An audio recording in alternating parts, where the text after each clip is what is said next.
Hey guys, this is Northville Tech. In this video, we're going to learn how to get Dave Bank statements.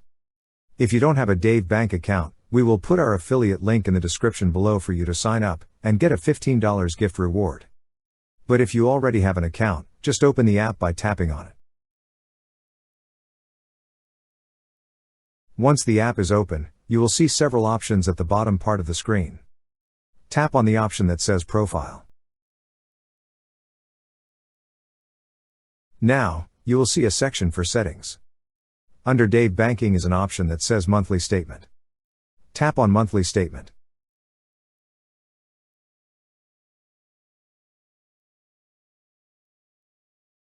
Now, select either from Spending or Extra Cash.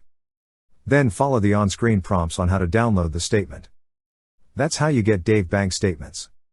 Thank you so much guys for watching, and if you have not yet subscribed to our YouTube channel, please subscribe to our YouTube channel as we create tech videos related to financial apps almost every day. Also check out our website northvilletech.com for great tech articles, and our recommended resources in the description below for V. Areas sign-up bonuses.